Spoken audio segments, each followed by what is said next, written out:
Bueno, entonces estamos viendo material relacionado con cohortes, ¿cierto? Algunas consideraciones analíticas. En el final de la clase pasada habíamos definido lo que es seguimiento concurrente. Voy a empezar desde ahí. Entonces, concurrente significa que opera, ocurre al mismo tiempo o de manera paralela. Entonces, si todas las personas de la cohorte empiezan al mismo tiempo y son monitoreadas por el mismo periodo de tiempo, o al menos hasta que el evento de interés ocurre, entonces para los análisis se pueden tener en cuenta consideraciones relacionadas con la confusión e interacción. Este tipo de situación se denomina de cohorte fija y es una situación con la cual es relativamente sencillo tratar. O sea, en esta situación se inicia el estudio con un grupo fijo de personas al mismo tiempo y se hace un seguimiento durante un tiempo igual. Y en ese periodo de tiempo, que es el periodo estipulado para la duración del estudio, se registra quiénes de esas personas presentaron o no el evento de interés, que en algunos casos puede ser mortalidad o tiempo que transcurre hasta que una persona se enferma o cualquier otra variable, digamos, positiva. Generalmente es tiempo que transcurre hasta un evento, pero pudiera ser, digamos, distancias recorridas por un vehículo antes de que se vare, número de ciclos que dio un motor de una lavadora antes de que se dañe. Entonces hay muchas situaciones que se pueden, digamos, modelar con los mismos métodos que vamos a usar acá para cohortes variables específicamente, y que no necesariamente se refiere a variables de tiempo, sino variables que sean positivas. Sobre ese tema me voy a referir pues con más detalle acá. Entonces, una cosa es una cohorte fija, la cual todas las personas empezaron al mismo tiempo y hay un horizonte temporal que establece dónde termina el estudio, y el interés es ver cuáles de las personas experimentan un evento de interés, y generalmente esas personas se dividen en un grupo de tratamiento y un grupo de control, ¿sí? Y las hipótesis es que el tratamiento puede, digamos, aumentar el tiempo hasta el evento, que equivaldría a decir que las personas en el grupo de tratamiento no mueren tan frecuentemente o tan rápido como las personas que están en un grupo de control. Bueno, entonces, pero también hay situaciones donde la cohorte es variable, que se caracterizan porque los individuos a riesgo cambian durante el estudio por razones distintas a las del evento de interés. Entonces, aún con cohortes fijas, los análisis basados en riesgo, por ejemplo, en riesgos relativos, tienen la desventaja de que no pueden diferenciar entre efectos de corto y largo plazo. Entonces, para remediar este problema se llevan a cabo lo que se conoce como análisis de supervivencia o sobrevida, donde la variable aleatoria de interés es el tiempo que transcurre hasta que ocurre el evento. Entonces, esto hace que el análisis de supervivencia sea ideal en situaciones de cohorte variable. En general, por supervivencia se entiende el no experimentar el evento de interés bajo estudio y no siempre se asocia a estudios de mortalidad. Por ejemplo, se puede estudiar el tiempo que transcurre hasta que una pareja se divorcia o hasta que un artículo científico es publicado para publicación en una revista, o el número de millas que recorre un vehículo antes de que falle, etcétera. Entonces, una situación, digamos, de cohorte móvil o cohorte variable está representado en este gráfico que ustedes ven acá, ¿cierto? Aquí tiene ilustración de datos de supervivencia. Aquí tenemos 3, 6, 8 personas. Digamos, la persona A empezó cuando el estudio arrancó, el día 0, al tiempo base, el tiempo baseline, son nombres pues que se le asignan al inicio del estudio. Entonces esta persona estuvo bajo observación hasta este tiempo donde experimentó el evento, que pudiera ser o se enfermó, o sufrió un infarto, o murió, o simplemente, digamos, algo positivo, mejoró, tiempo que transcurre hasta que mejoró con un tratamiento. Sí, entonces el evento de interés, mire que no siempre se refiere pues a connotación negativa como mortalidad, sino que también se refiere a eventos que son de interés, que pueden ser positivos o negativos. Por positivos me refiero a eventos distintos a la muerte y a enfermedad, digamos, personas que mejoran, y por negativos, mortalidad. Entonces, el sujeto B, mire que no arrancó al inicio del estudio, sino que lo hizo más tarde. Y durante el seguimiento experimentó el evento acá. Esta otra persona entró tarde, ¿cierto? Eso lo llaman stagger entries. Stagger es como a tiempos variables, de manera desorganizada. Y mientras estuvo bajo observación y a riesgo, no se le observó el evento de interés, por lo menos hasta que el estudio cerró. Esta persona entró también más tarde que las anteriores y estuvo, digamos, bajo observación muy poco tiempo. Y ya después no se supo nada de esa persona. Entonces puede haber sido que se fue del estudio, se cambió de ciudad. ¿Sí? Esta persona pudo haber permanecido adherida al estudio. Sabíamos su condición de salud hasta que el estudio cerró, pero el estudio terminó, digamos, al año, a los 2 años, y la persona no enfermó. Pero mire que tienen en común que las dos personas no experimentaron el evento. Esta persona estuvo a observación mucho menos tiempo que esta otra. Esta persona entró más tarde que estos 4 y experimentó el evento justo antes de que terminara el estudio. Esta persona entró tarde y no presentó el evento. Esta estuvo bajo observación poco tiempo y presentó el evento. Y esta estuvo bajo observación este periodo de tiempo representado por esta línea, pero no se sabe si experimentó el evento. Estas situaciones donde yo no conozco, o por lo menos mientras la persona estuvo bajo observación y no presentó el evento, se conocen como datos u observaciones censuradas, término que voy a precisar más adelante en la clase. Entonces también hay otro tipo de situación que son las fechas baseline móviles, no fijas. Entonces, algunas veces la inclusión de personas a un estudio no se hace de manera simultánea, sino sobre un cierto periodo de tiempo. Por ejemplo, en el estudio Scottish Heart Health Study, el seguimiento se empezó desde el día en que el paciente asistió a la clínica, donde se le registró su presión sanguínea, altura, peso, etc. Las enfermeras encargadas tuvieron que viajar a diferentes partes de Escocia, por lo que pacientes de distintas partes tienen distintas fechas baseline. Este tipo de situación también sucede acá, en estas cohortes móviles, ¿sí? Mire que todos los pacientes tienen fechas de ingreso al estudio diferentes, y eso es lo normal. Digamos, si usted está trabajando con 100 personas y va a empezar un estudio, pues, bueno, digamos que usted las citó en un sitio, en un coliseo, y las tiene ahí. Y a todas les hizo mediciones de sus características de salud al tiempo base, el día 0. Pero lo más común es que las personas se citen, lleguen a un consultorio o a un sitio donde se están haciendo las mediciones y lleguen a tiempos diferentes. Entonces, esta situación es muy común en la práctica. ¿Listo? Es, digamos, la más común.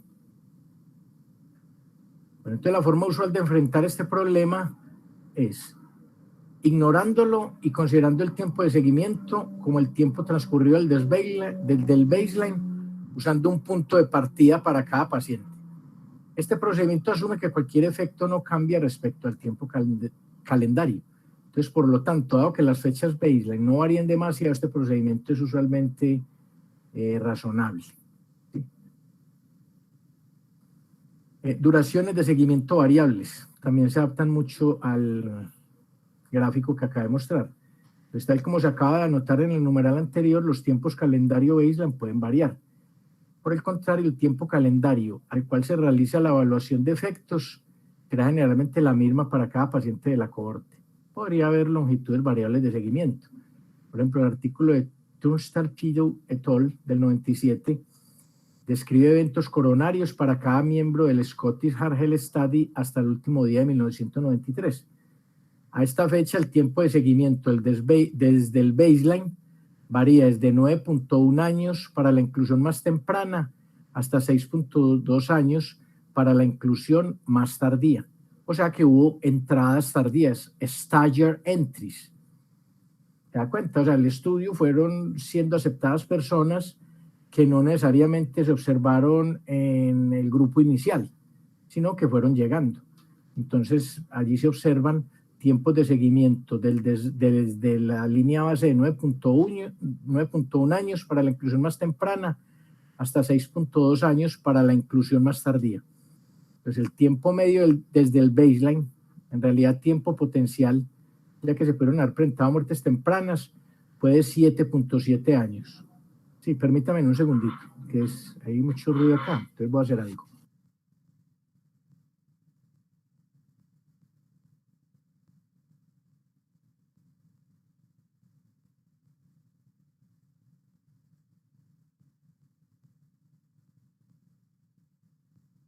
Listo.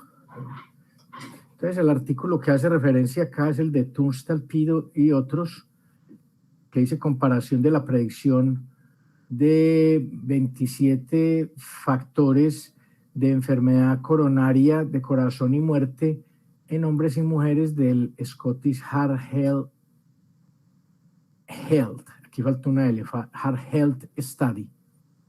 Sí. Bueno, entonces básicamente hay tres maneras de enfrentar esta situación a fin de realizar análisis de riesgo como los que se han estudiado hasta el momento. Recuerden que nosotros pues hasta ahora en epidemiología las medidas para cuantificar riesgos son riesgos relativos, razones de odds y tasas de eventos. Esos básicamente pues son digamos las formas estándar de cuantificar en epidemiología porque han demostrado puede ser de mucha utilidad y esos números digamos comprimen información muy importante que ha sido recolectada durante largos periodos de tiempo. Entonces hay tres maneras de enfrentar esta situación. La primera consiste en analizar solo pacientes con tiempos de seguimiento completos. Inmediatamente uno intuye que este enfoque desecha una cantidad de información que puede ser importante. O sea, lo que estarían haciendo acá, si nos referimos al gráfico inicial, es de estas 8 personas, solamente considere la información de estas 4, las que tienen el registro de tiempo completo hasta el evento. Entonces estaríamos dejando por fuera 4 personas que si bien no experimentaron el evento, aportan algo de información. Y suponga usted que cada seguimiento a cada persona implique un perfilamiento biológico, un perfilamiento genético, traer la persona desde bien lejos hasta el hospital, o sea, un costo económico altísimo. Y entonces usted simplemente por conveniencia de análisis deja por fuera todas aquellas a las cuales no se les observó el evento de interés y trabaja con la información de eventos completos. Entonces, ese enfoque puede sacrificar grandes cantidades de información, ¿sí? Entonces uno dice, ese enfoque no debería ser como el estándar, el adecuado, ¿cierto? Entonces esta aproximación puede causar grandes pérdidas de información y solo, digamos, es aceptable si la pérdida de información es mínima, ¿sí? Entonces, digamos, hay personas que solamente se vieron en la línea base, pocas personas, digamos, en el estudio de plasma, hubo como 5 personas que se vieron el primer día y ya nunca más se volvieron a ver, se desaparecieron del estudio, ¿sí? Entonces, en ese caso, uno, como no tiene información sino de algunas mediciones, pocas al inicio, que no se alcanzó, digamos, a perfilar totalmente y se fueron, entonces uno pudiera, digamos, no trabajar con esas 3 o 4 personas porque tiene como 50 y pico más, ¿sí? Pero digamos, si el sacrificio en términos de información es grande, uno tiene que detenerse y pensarlo 2 veces antes de tomar la decisión de eliminar datos, ¿sí? La segunda aproximación consiste en realizar un análisis de riesgo simple de todos los registrados hasta, pero que no excedan el tiempo mínimo desde el baseline. Entonces, en el SHHS, dicho tiempo es de 6.2 años, y a fin de facilitar la interpretación, dicho número se puede redondear a un número entero, ¿sí? O sea, por análisis de riesgo simple se entiende, digamos, el que hemos hecho hasta ahora basado en tablas de doble entrada o entrada R por C, ¿sí? Donde, digamos, usted no considera el tiempo que transcurre hasta un evento, que puede, digamos, aportar, como vamos a ver en algunos de los ejemplos, vamos a discutir información importante, ¿sí? Una cosa muy distinta es, yo puedo, digamos, me voy a referir de nuevo al gráfico de acá, yo puedo registrar solamente el evento. Entonces, digamos, a esta persona le asigno, experimentó el evento, le pongo un 1 acá. Esta otra persona experimentó el evento, pongo un 1. Ahí llevo 2 unos. Esta persona no experimentó el evento, 0. Esta tampoco, 0. 1, 0, 1, 0. Entonces tengo una secuencia de valores dicótomos. 1, 1, 0, 0, 1, 0, 1, 0. Y puedo trabajar con una chi cuadrado. Yo puedo trabajar con una chi cuadrado. Digamos, esa variable de evento la puedo cruzar con una variable de exposición. Bueno, la persona falló y fumaba o no fumaba. La persona falló y había tenido o tiene presente historia familiar de infartos.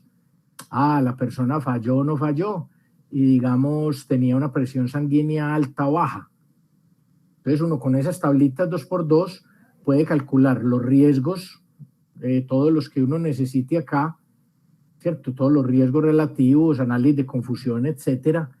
Y a eso es que se refiere con un análisis simple de riesgo, ¿sí? Bueno, entonces esta segunda aproximación, la que acabo pues de ilustrar, es aceptable pero insatisfactoria como un análisis definitivo de riesgo debido a que también se le asocia pérdida de información.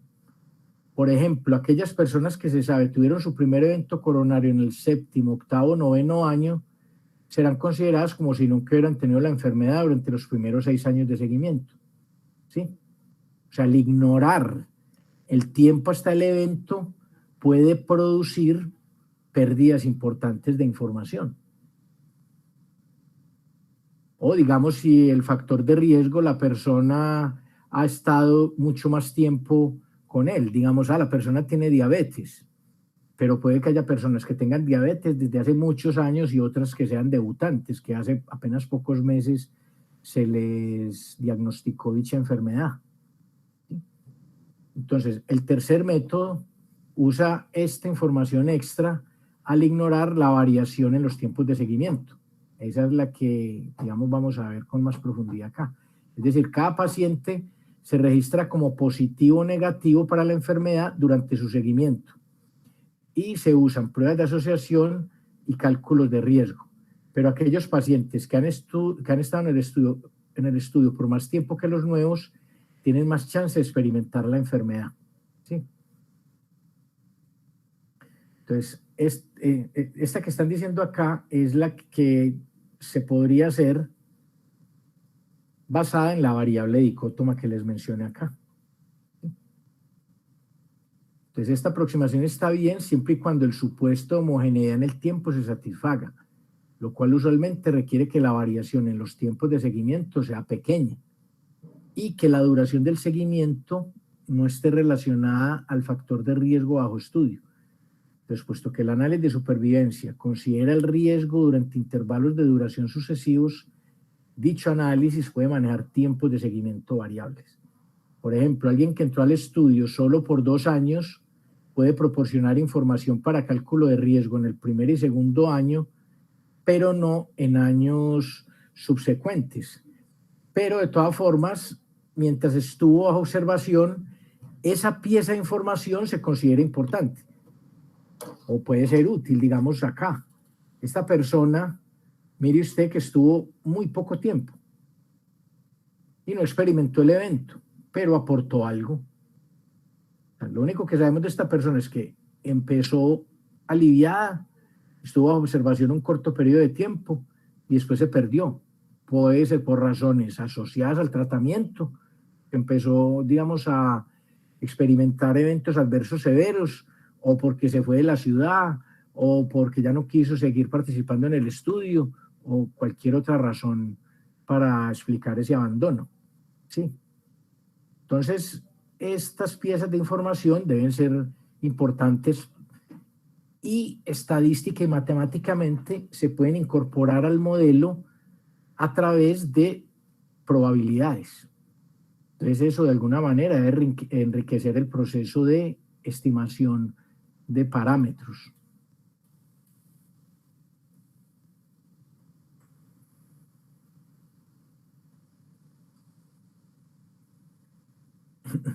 Eso. Entonces, cualquier persona que no haya experimentado un evento, pero tiene un tiempo de seguimiento que es menor que un tiempo máximo posible de observación, se dice que está censurado.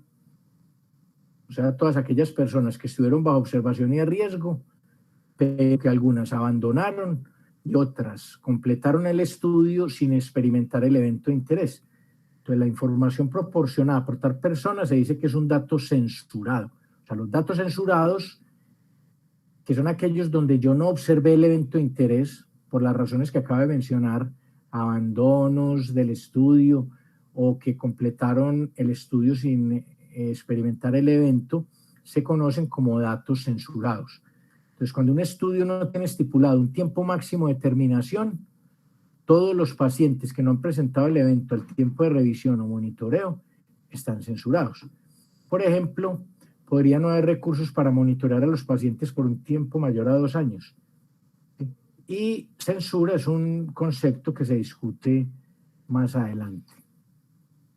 Están los abandonos, withdrawals. En un estudio los abandonos pueden ser una fuente de complicación, ya que pueden comprometer en algunos casos los tamaños muestrales estipulados durante la etapa de planeación del estudio. Pero eso es lo más normal que suceda.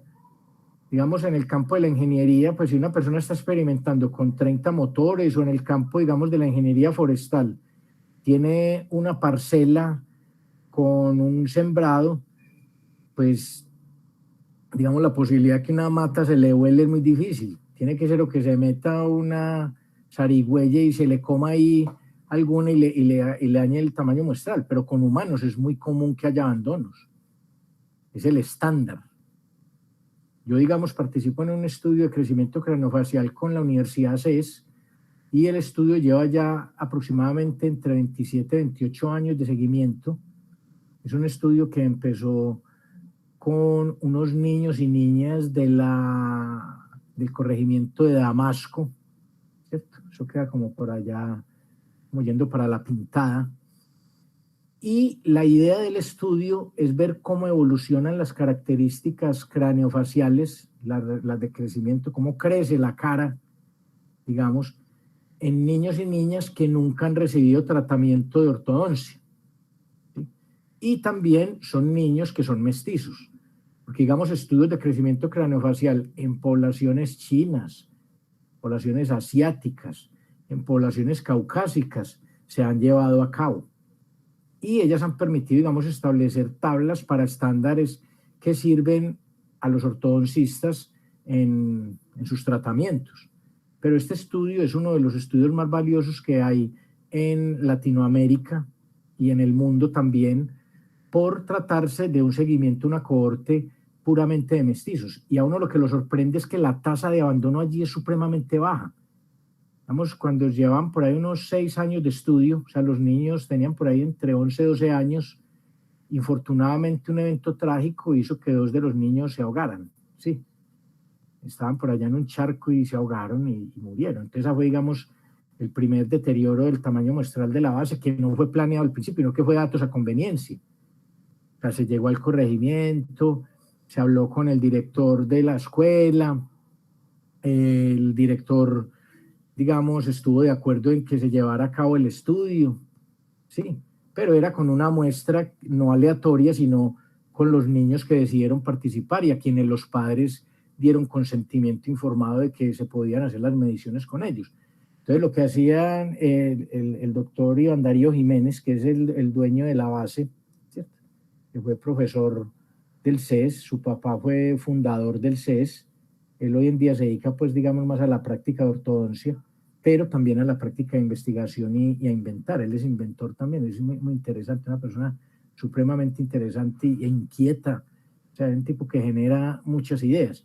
Entonces él iba hasta Damasco, traía a todos los niños acá y las niñas al CES, se le hacía toda la batería de mediciones que había que hacerle, las radiografías, etcétera. Después, con las radiografías se hacían las mediciones, toda la cantidad de cosas que había que hacer. Entonces, a los niños les gustaba mucho porque los invitaban aquí a parques de diversiones, los llevaban al zoológico, los trataban súper bien. Entonces, ellos, digamos, desarrollaron desde muy temprana edad una predilección por el estudio, lo asociaban con algo divertido, ¿sí? Y aparte de eso, pues las mediciones que se le hacían no eran invasivas. Aquí no decían, vengan que vamos a ponerle inyecciones. Ahí sí seguramente más de un niño decía, no, yo no voy por allá, ¿sí o no? A las personas que les gustan las inyecciones deben ser muy poquitas, ¿cierto? Entonces, los niños siempre asociaron pues con cosas muy buenas y todavía hay una tasa de herencia, o sea, estamos hablando de 28 años más tarde y todavía hay personas de esa cohorte que vienen al CES a que les hagan mediciones, ¿sí? Es una cohorte de los seguimientos más largos de crecimiento craneofacial del mundo y comprobado que es el más largo en Latinoamérica. Y es uno, tal vez el único que hay tan largo en población de mestizos. Y entonces, alguna vez le preguntaron recientemente, este año ha sido de mediciones, que por qué las personas habían decidido pues seguir adheridas al estudio. Decía que eso les daba como un estatus de importancia. O sea, en la comunidad donde ellos son, los ven como personas importantes que han, digamos, de manera voluntaria decidido participar en el estudio para generar conocimiento, porque con este estudio a futuro se van a diseñar tablas para la práctica de ortodoncia con mestizos. Es que el problema de usar tablas con otras poblaciones, aquí generalmente se utilizan tablas de caucásicos, es que los caucásicos crecen diferente a nosotros. O sea, la biología es muy bonita. Hay unos picos de crecimiento en la adolescencia que se observan en cualquier grupo étnico. O sea, digamos, las niñas empiezan, digamos, a disminuir la velocidad de crecimiento después de la menarca, y eso es igual si las niñas son de África, si las niñas son de China, si las niñas son de la India, si las niñas son de Rusia, de Alaska, de donde sea, ¿sí? Y esos picos de crecimiento se presentan en todas las poblaciones, pero aparecen a distintos tiempos. Lo que se observa es que hay velocidades distintas de crecimiento. Entonces, cuando se utilizan esos estándares en la práctica con mestizos, a veces se presentan problemas. Entonces, la persona le están dando un tratamiento de ortodoncia y a la semana va a ir a hacer la reclamación al ortodoncista. No, mire, vea ese diente como está por allá. No, no, no. Yo quiero que usted me devuelva la plata. Y es que el ortodoncista trabaja a veces con mucho ensayo-error, porque él coge las tablas, sabe que son de caucásicos y trata de seguir esos mismos estándares, pero los mestizos tienen comportamientos también muy propios. Nosotros en un artículo que publicamos ahora, justo antes de que empezáramos el lockdown, la pandemia, ¿cierto? La cuarentena, ahí nosotros pues vemos diferencias importantes en los picos de crecimiento, ¿sí? Entonces, este estudio es muy interesante porque ha garantizado una tasa de adherencia supremamente alta. Aparte de los dos niños que mencioné ahora que se ahogaron, muy pocos se han ido y otros decidieron hacerse tratamiento de ortodoncia, entonces eso es un criterio de exclusión del estudio, porque una condición para permanecer en el estudio es que nunca se hagan tratamientos. Y ellos ahí, digamos, con las radiografías pueden darse cuenta quién recibió y quién no recibió tratamiento. Y es bien interesante, hay niños y niñas allí que han conservado una dentadura pero perfecta, porque a ellos, aparte de las mediciones, se les enseñaba hábitos de higiene y cada que se les visitaba se les daba kits de higiene oral, ¿sí? Entonces ellos adquirieron, digamos, esa costumbre y entonces en las fotografías recientes se ven unos dientes sin problemas de mordida, pues, ¿sí? Problemas de mordida llaman maloclusiones tipo 1 y tipo 2, pero en unos dientes perfectos y con unos colores hermosos, ¿sí? Y la información que, digamos, se ha obtenido de ese estudio es valiosísima, es supremamente valiosa. Yo pertenezco, pues, digamos, al grupo, pero como apoyo estadístico, porque yo obviamente soy miembro del grupo de investigación en estadística, categoría 1 por Colciencias, que de nuestra sede, pero yo me esfuerzo mucho, digamos, por establecer contacto con otros grupos para desarrollar investigación. Y hasta ahora la experiencia ha sido pues muy buena, ha sido excelente. Trabajo con 2 grupos del CES, trabajo con el otro grupo del CREA. Esa es básicamente pues la información que les puedo brindar al respecto. Y ahora en la tarde tengo una reunión con un doctor de la Antioquia, a ver qué resulta ahí, ¿cierto? Pero es bueno, digamos, formar un nombre, y el nombre, digamos, de consultor estadístico, usted lo consolida en la medida que usted sea cumplido, sea amable, sea respetuoso y trabaje con mucho empeño en los proyectos. Ese, digamos, es un elemento crucial cuando uno quiere ser consultor estadístico, ¿sí? Yo a muchos de ustedes los visualizo en unos años haciendo consultoría y veo yo, digamos, la evolución a veces en Facebook de los muchachos egresados que hoy en día son bastante exitosos. Entonces yo siempre les coloco de broma ahí, entre comillas, la vida dura de uno de nuestros egresados, sí. Entonces es muy bueno ver, digamos, cómo han logrado consolidar su proyecto de vida a través de esta maravillosa disciplina. Bueno, entonces sí, hay estudios que tienen tasas de abandonos bajos, el estudio de crecimiento craneofacial de Damasco, sí, que es la corte del CES, y habrá otros que tienen pues tasas de abandono muy grandes. Digamos, si hay estudios donde el tratamiento les ocasione a los pacientes eventos adversos secundarios severos, la tasa de abandono debe ser altísima. Entonces a la gente le coge miedo al tratamiento. Dice, no, es que yo cada que voy, yo voy aliviado, me dan el tratamiento y me empiezan a dar náuseas, mareos, vómitos, diarrea. Entonces yo no quiero volver por allá. Y no vuelve, ¿sí? Hay algunos estudios donde usted le pagan. Cuando yo estudié en la Universidad de Kentucky, allí llevaban a cabo estudios de viruela, ¿cierto? La viruela es una enfermedad supremamente peligrosa que en algunos momentos, digamos, tuvo brotes severos y mató pues mucha gente, ¿cierto? Entonces, pues yo fui a participar y no me dejaron porque era latino, pero una amiga que yo tenía, que era secretaria en el Sanders Brown Center on Aging en la Unidad de Bioestadística, y yo siempre la veía con una gasita en la mano. Y entonces yo una vez le pregunté, hey, venga, ¿usted por qué siempre anda con esa gasita? Es que yo participo en estudios que hacen aquí en la universidad y le pagan a uno 700, $800. Entonces a mí los otros me hicieron así como una registradora, porque uno estudiante necesita pues a veces plata. Entonces yo dije, ve, voy a ir. Entonces fui y no, el doctor me dijo, no, el estudio no es para latinos. Claro que seguro pensó, no, usted viene es por la plata, vaya, ¿cierto?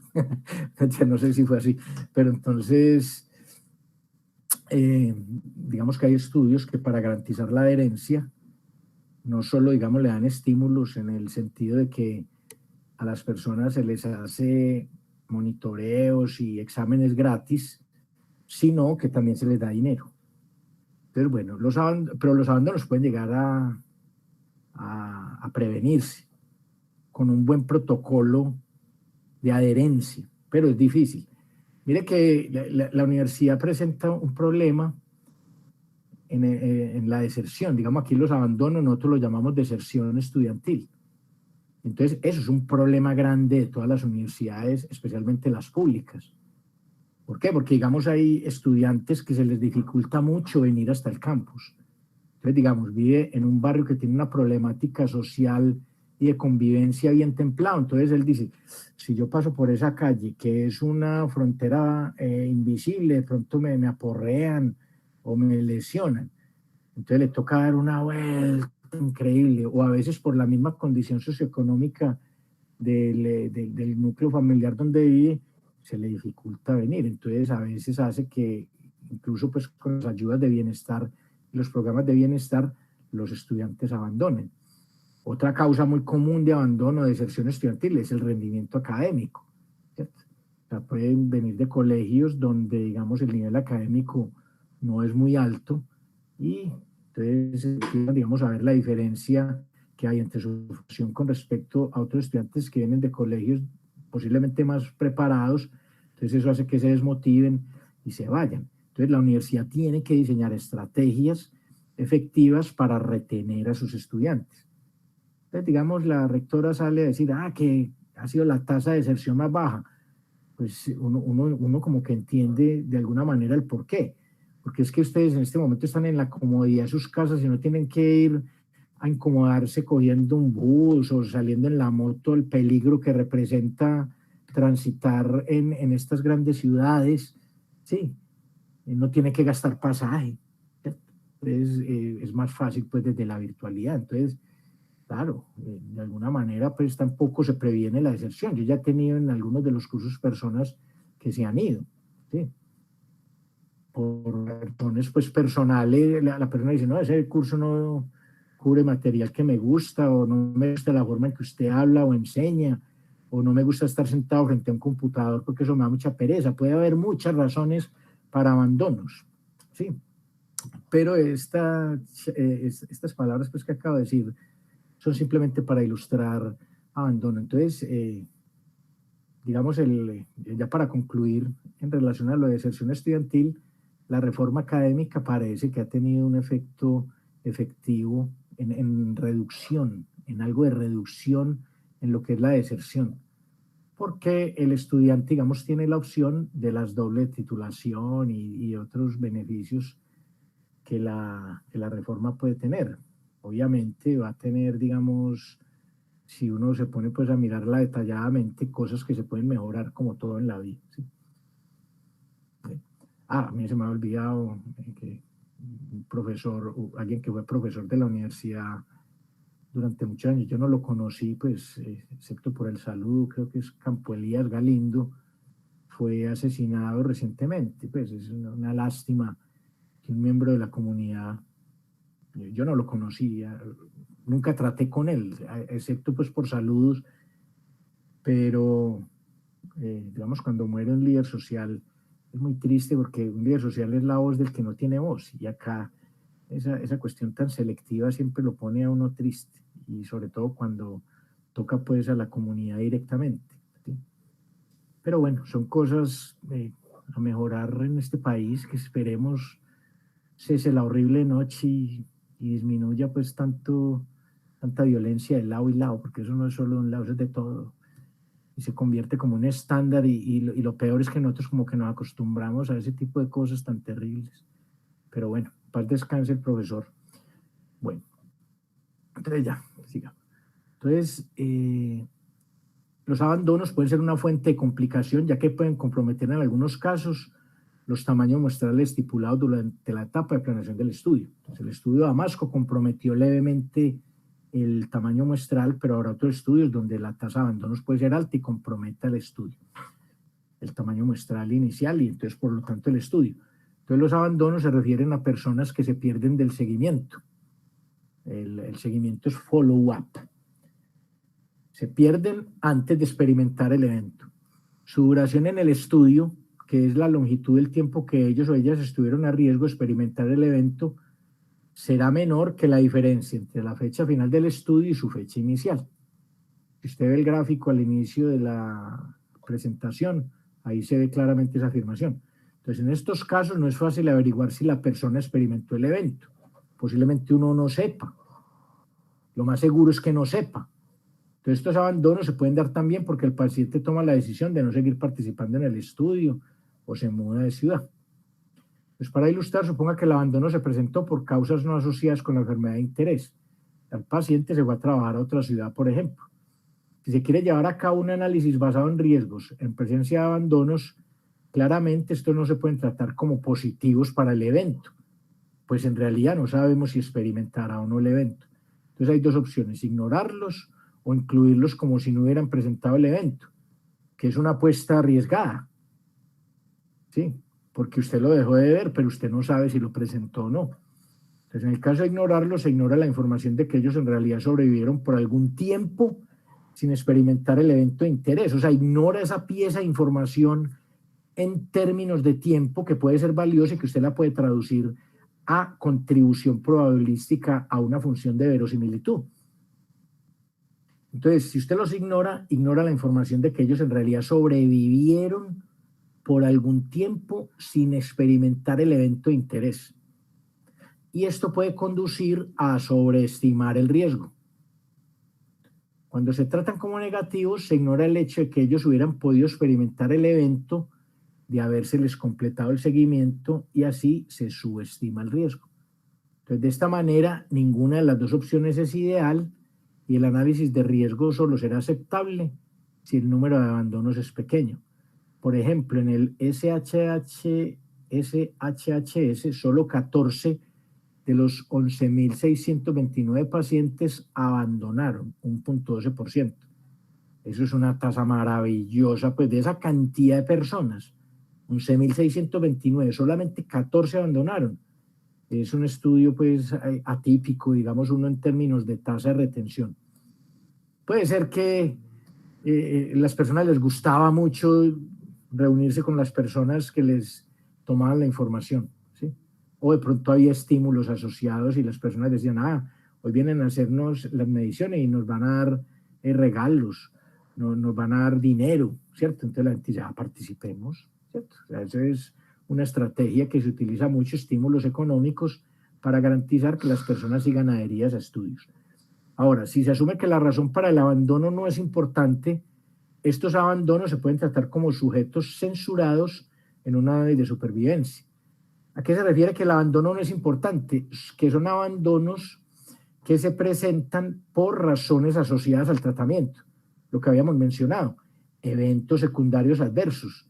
Entonces, ese abandono es informativo, porque yo sé que la persona se fue porque el tratamiento lo enfermó o le causó malestar.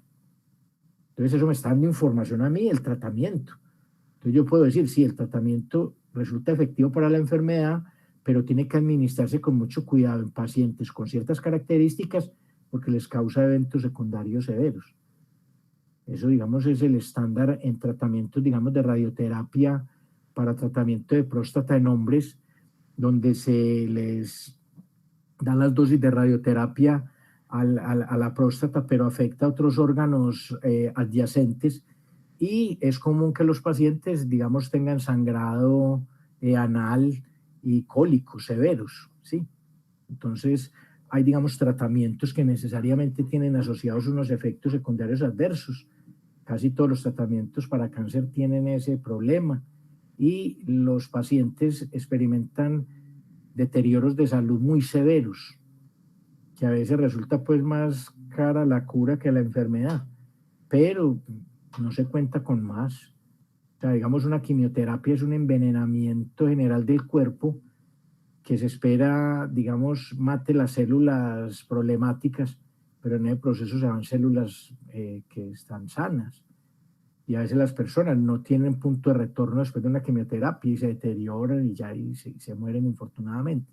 Pero hay otras, yo he sido testigo de algunas, he sido testigo pues en conocidos y amigos que digamos mueren, la probabilidad de morir con cáncer es muy alta, pero también he experimentado la felicidad de ver personas cercanas que se curan con el tratamiento, pero es bastante pues complejo convivir con ese tipo de enfermedades. Bueno,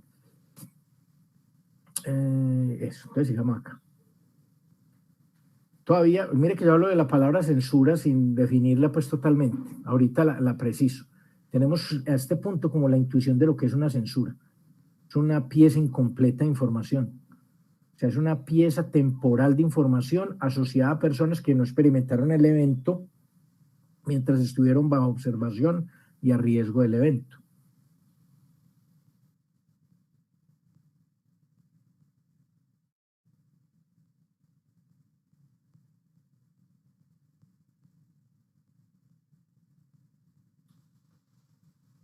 Bueno, entonces, si el abandono ocurre por alguna razón conectada con el evento de interés, entonces el abandono se debe tratar como si fuera un evento positivo. Si el abandono está relacionado con el factor de riesgo, pero no con la variable respuesta, esta no invalida el análisis, pero puede sugerir que la respuesta es insustancial. Cuando se hace análisis de supervivencia, básicamente existen tres tipos de censura. que son censura derecha, censura izquierda y censura de intervalo. En realidad hay autores que solamente hablan de censura de intervalo y la censura de derecha e izquierda las ven como casos particulares de censura de intervalo. Pero la distinción es importante porque el gran volumen de metodología en áreas de supervivencia se ha desarrollado para censura de derecha. Pero como la censura izquierda y la censura de intervalo también se pueden presentar y el investigador no puede hacer nada, porque así está el dato y así está el fenómeno, entonces también hay alternativas de análisis para ese tipo de censuras. Pero acá solamente vamos a tratar el caso de censura derecha por ser la más común. Pero voy a precisar qué es censura izquierda y qué es censura de intervalo. Entonces, cada una de ellas surge en situaciones muy particulares. Y aquí debería ser una mayúscula. Entonces, definición. Se dice que una observación en una variable aleatoria está censurada a derecha si todo lo que se conoce acerca de dicha observación es que es mayor que algún valor. Y se refiere al tiempo de ocurrencia de algún evento particular y un caso se considera censurado a derecha si se deja observar antes de que el evento ocurra. En esta clase tengo que hacer algunas correcciones de redacción y ortografía. Entonces, por ejemplo, es que ¿sabe cuál es el problema que está pasando acá? Que es que aquí no tiene fórmulas. Ya lo acabo de ver, ¿sí? Ya lo acabo de ver. Entonces, permítame, yo corrijo porque si no se vuelve imposible hacer la clase. Sí, denme un segundito, yo corrijo el problema. Ya sé dónde se presentó el problema y lo voy a corregir y presento excusas. Excusas a ustedes.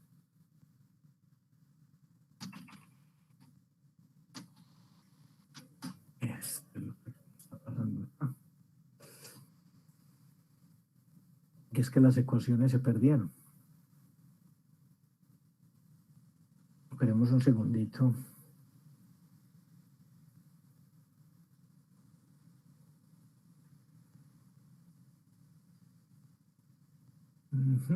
Interesante. Bien interesante acá. A ver qué hago acá.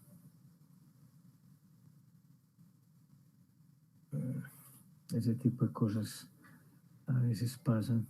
Pero yo miro problemas técnicos, ¿sí? Esperemos que lo logre solucionar pronto. Sí, como agregué a la clase el gráfico inicial y la volví a compilar, entonces me dañó las ecuaciones, ¿cierto? Eso, necesito abrir esta de acá. Entonces quiero ver el encabezado que tengo acá.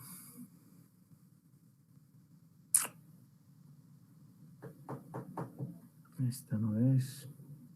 Esperen, me van a tener que tener paciencia conmigo unos minuticos, muchachos. Qué pena. Hasta que encuentre. Es LModern. Es LModern. Sí. Es LModern. LModern. O sea, quiero recuperar las ecuaciones que al compilar se me perdieron. Y solamente estaba enfocado pues en mirar si el gráfico funcionaba o no.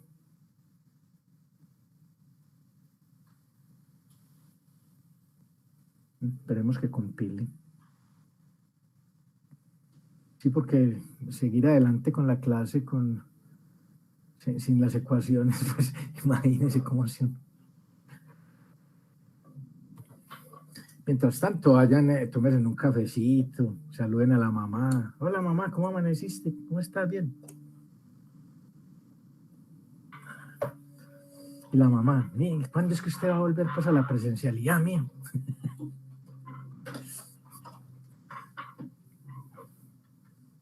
Listo, vamos a ver si mi hipótesis sí funcionó.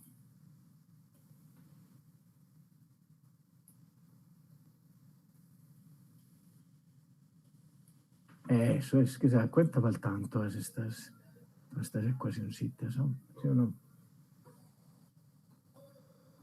Bueno. Entonces voy a ir trabajando con esta versión que tengo aquí, con esta de PostScript. Y más tarde la compilo y voy a cerrar esta de acá y voy a trabajar con esta. Pero bueno, se dice que una observación en una variable aleatoria t está censurada a derecha si todo lo que se conoce acerca de t es que es mayor a algún valor c pequeño. T se refiere al tiempo de ocurrencia de algún evento particular y un caso se considera censurado a derecha si se deja de observar antes de que el evento ocurra. Digamos, en el gráfico que nosotros tenemos al inicio de la presentación, ese valor de C es el final del estudio. ¿Sí? Vemos acá el final del estudio. Entonces, lo único que sabemos de esta persona, del sujeto C, es que estuvo libre del evento hasta que el estudio cerró. Pero es razonable pensar que ese evento le suceda después, lo mismo a esta otra persona. Es razonable pensar que experimente el evento después.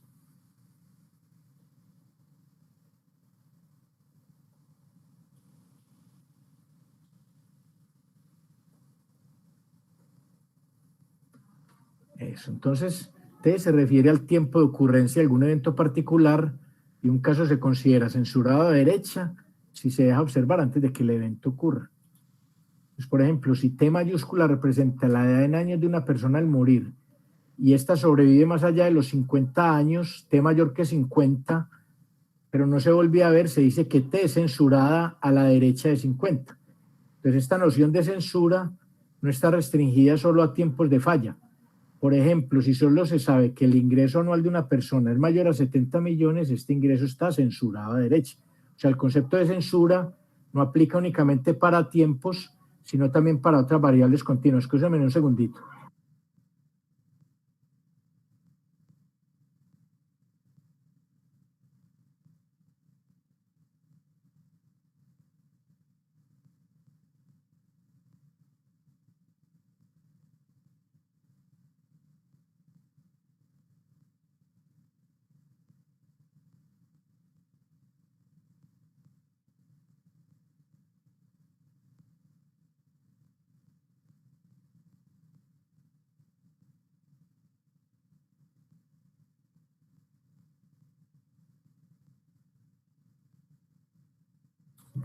Qué pena, hoy hay una cantidad de problemas. Está una señora aquí afuera hablando durísimo, entonces me tocó decirle que si por favor le bajaba un poquito de volumen. Bueno, entonces mire que la noción de censura no solo aplica para variables de tiempo, sino para variables positivas. ¿Sí? Entonces se dice que una observación en una variable aleatoria t está censurada a izquierda si todo lo que se conoce acerca de t es que es mayor, es que es menor a algún valor c. ¿Cómo así? Digamos, un estudio sobre menarca incluye el monitoreo de niñas de aproximadamente 12 años. Si alguna de ellas ya está menstruando al momento de inclusión, el tiempo de menarca para esa niña particular está censurado a izquierda. O sea, el evento de interés ocurrió en algún momento en el intervalo inicio del estudio, del momento cero, un tiempo anterior al inicio del estudio y el inicio del estudio. O sea, la persona llegó al estudio ya con la característica de interés. Definición, se dice que una observación en una variable aleatoria t presenta censura de intervalo si lo único que se sabe sobre t es que pertenece a un cierto intervalo AB donde A es menor que B. Es decir, t está entre A y B. Entonces, por ejemplo, un estudio sobre Alzheimer requiere que pacientes sanos de más de 65 años sean monitoreados cada 6 meses. Entonces, sea el tiempo al cual se realiza el primer monitoreo y el tiempo al cual se realiza el segundo monitoreo. Entonces, mire, la persona vino a una visita que fue en el tiempo A y no tenía el evento de interés. Y 6 meses más tarde volvió y ya tenía el evento de interés. Entonces, ¿qué sucedió? Que es razonable pensar que el evento sucedió en algún punto entre A y B, pero no se conoce con precisión cuándo. O sea, en la primera visita o en la visita anterior, la persona tenía sus habilidades mentales bien. Y ya en la otra visita tenía problemas. Entonces tuvo que ser que sucedió un deterioro de su habilidad mental en algún punto en ese intervalo, pero no se sabe con precisión en qué momento. Entonces eso es una censura de intervalo. Entonces, si un paciente particular estaba sano en la primera visita, pero para la segunda ya estaba enfermo, es porque adquirió esa condición en algún momento entre A y B, pero no se conoce con precisión el momento exacto T en el que se enfermó. Entonces, las metodologías que vamos a ver acá en este y en las dos clases siguientes aproximadamente se refieren a censura a derecha, que es la censura más común. Digamos, en este gráfico, lo voy a ampliar un poco. Acá está la persona al inicio del estudio, ¿sí? Entonces, ¿qué puede pasar? Que esta persona o abandone o al final del estudio no presenta el evento de interés y falle después, pero yo no sé si falle, pues yo no tengo acceso a esa información porque yo solamente tenía recursos para hacer el seguimiento hasta acá, pero es razonable pensar que la persona falle un tiempo posterior, ¿sí? Censura, esta censura derecha. Censura izquierda es, aquí está el inicio del estudio y la persona presenta la falla antes de que inicie el estudio, ¿sí? Y censura intervalo es que entre dos tiempos determinados se presenta la falla. Ese es el tipo de censura. Yo no sé en qué momento, o sea, aquí no tenía la falla. Acá, cuando llegó, ya había presentado el evento de interés. Pues obviamente si es muerte, yo no tengo forma de verlo acá. Pero si estoy, digamos, mirando deterioro mental, entonces tuvo que ser que sucedió en algún punto de este intervalo. ¿Listo? Entonces, esos son los tres tipos de censura más comunes. Entonces, ¿por qué se presenta la censura? Porque una persona bajo observación y riesgo no experimentó el evento durante el periodo de estudio. Porque una persona se pierde del estudio antes de que éste termine. Porque una persona se retira del estudio por alguna razón distinta del evento de interés. ¿Sí? Por ejemplo, una reacción adversa a algún tratamiento. Pues acá vamos a estudiar solo situaciones donde se presenta censura derecha. O sea, la gran mayoría de literatura ha sido escrita para esta situación. Y como había notado en la clase anterior, el material que va a cubrir acá tiene la intención, digamos, de ampliar un poco más lo que está presentado en el texto de Mark Woodward y corresponde al mismo material que yo dicto en el curso de pregrado de análisis de supervivencia. Entonces hago esta salvedad porque muy seguramente si el otro año me toca a mí dictar análisis de supervivencia, ya digamos aquí avanzaron un poquito en ese estudio, pero aquí lo hago pues de una manera más simplificada. Bueno, entonces volvamos miremos esta situación acá. ¿Cierto? Entonces aquí suponga que 5 personas A, B, C, D y E son monitoreadas después de realizarles un trasplante de corazón por un periodo de 3 años. ¿Sí? Entonces tengo esta persona acá, voy a ampliar un poquito que se vea la línea. Eso es. Entonces está la persona A, la persona B, C, D y E. Entonces la estrellita acá indica que la falla ocurrió en ese punto en el tiempo. Entonces, todas estas personas se les hizo un trasplante de corazón y se les hizo un monitoreo a 3 años. O sea, al final del estudio es acá. Final de estudio fijo. Entonces, estas personas fallaron, ¿cierto? O sea, pues murieron, digamos, acá, o rechazaron el trasplante. Esta persona, por lo menos en los 3 años que estuvo bajo observación, no presentó el evento, pero es razonable pensar que lo pudo haber experimentado luego, ¿cierto? Es un supuesto, pero hasta acá yo no sé. Mire que hasta acá el tiempo para la persona es censurado, entonces dice que está censurado a 3 años. La persona también tiene censura a 3 años, o sea, el tiempo de censura para el paciente D y E es exactamente igual. Es una censura a 3 años.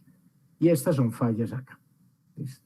Entonces, este es tiempo en años desde el trasplante. Entonces, esta persona falló antes del primer año. Esta persona falló justo después de 2 años y esta persona falló antes de 3 años. Y tenemos 2 censuras a 3 años. Entonces, cualquier muerte antes de 3 años es no censurada porque se observa el evento. Entonces, A, C y D son no censuradas. A, C y D, las que acabo de decir. Y B y E son censuras a derecha. Que mire que al final del estudio, que es acá, en este punto, la persona no había presentado la falla de interés.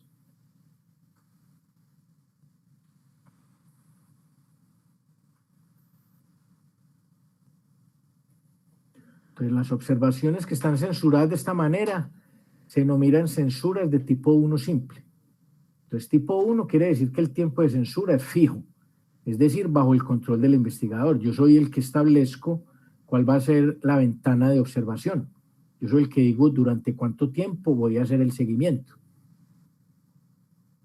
La cuestión es que el software, el más común, digamos, en R, la librería Survival, que yo luego les voy a hacer unas demostraciones de cómo se puede implementar este tipo de datos, no hace este tipo de distinciones y tampoco hace, digamos, la distinción de si la censura es informativa o no, ¿sí? Pero a menos que sea, digamos, muy importante esa tasa de censura informativa, uno debería optar por otros paquetes. Hay otros paquetes que la tienen en cuenta, ¿sí?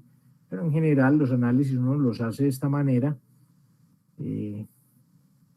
sin hacer pues estas distinciones, y lo que uno observa y se detiene a mirar es si la plausibilidad de lo que está obteniendo es aceptable o no, ¿sí? Entonces, al igual que todas las herramientas estadísticas, tiene sus pros y sus contras. Digamos, una de las contras más serias que puede tener el análisis de supervivencia es cuando las tasas de censura son muy altas. Sin embargo, el método es tan robusto que es capaz de generar gráficos y generar números y generar conocimiento de buena calidad. Si uno va y mira el artículo de Nelson y Allen, ¿cierto? El artículo de Nelson, el método llama el método de Nelson Allen, uno ve el artículo de Nelson, que es de confiabilidad, que se refiere, pues, digamos, a fallas de ventiladores de motores diésel.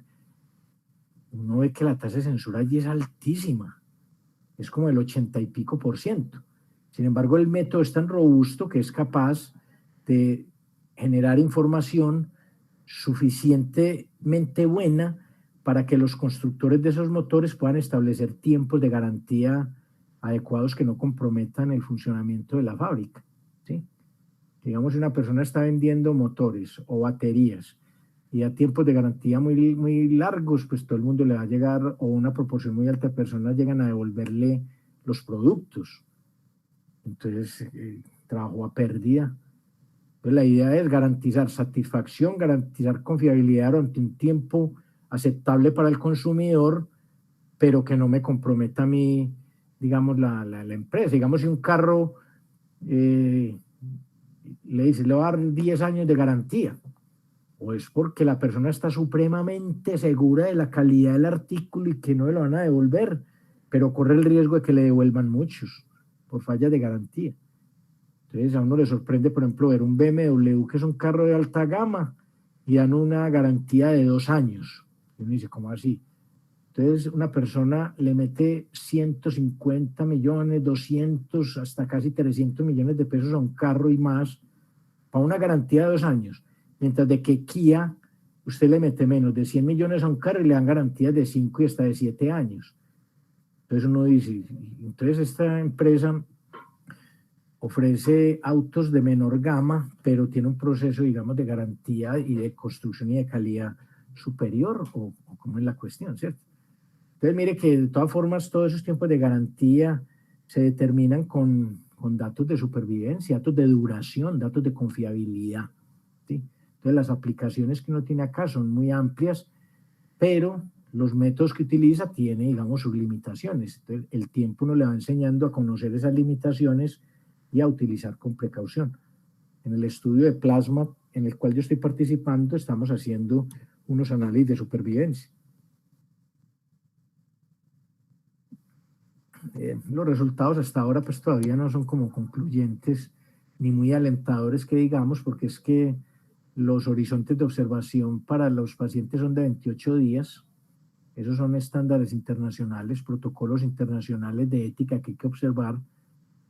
Entonces ahí, digamos, se tiene ciertas cosas inesperadas, pero como científicos hay que decir lo que se observa, no lo que uno quisiera haber observado, sino lo que uno ve.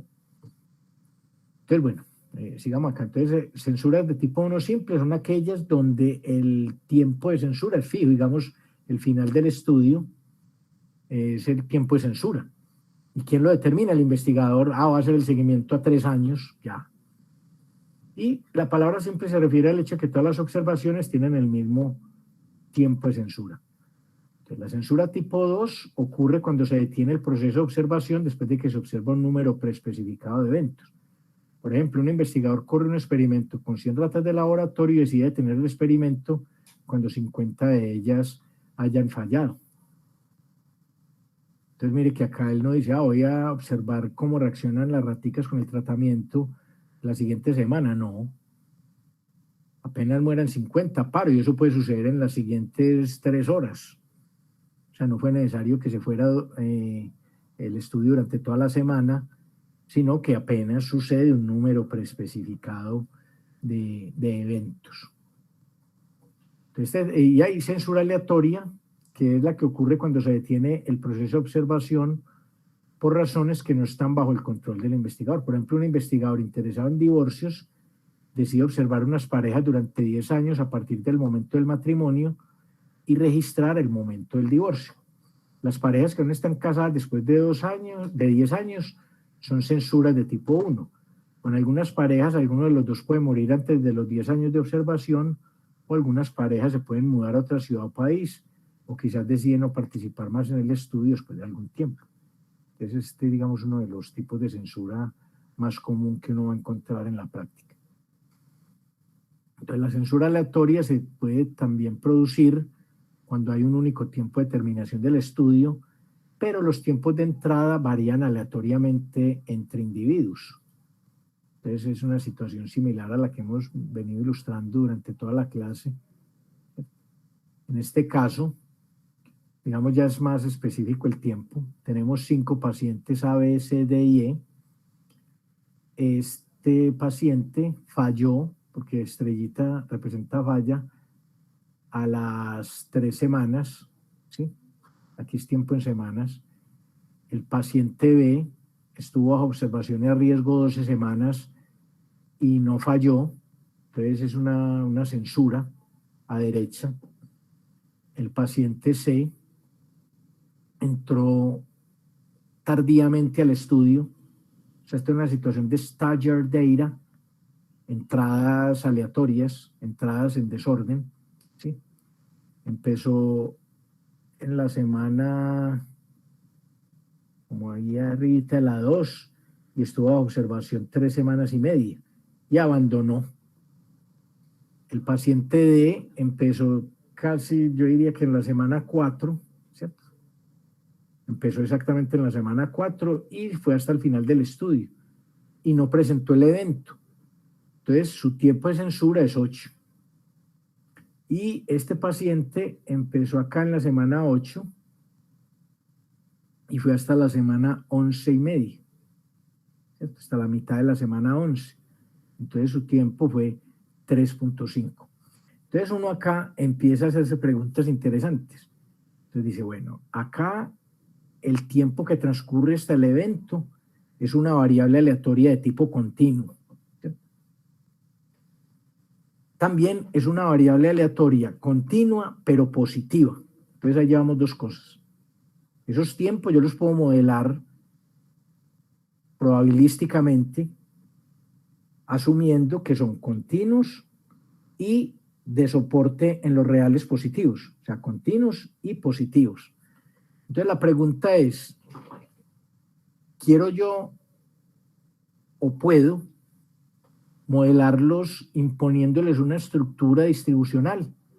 O sea, ¿qué pasa si yo asumo que esos tiempos se comportan de acuerdo a una exponencial? ¿Qué pasa si esos tiempos se comportan de acuerdo a una gama? ¿Qué pasa si esos tiempos se comportan de acuerdo a una distribución Weibull?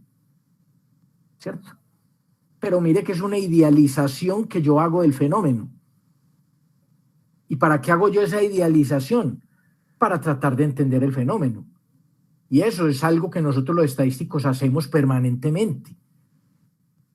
Cuando nosotros estamos actuando o enfrentando más bien datos, nosotros tenemos que idealizar la situación.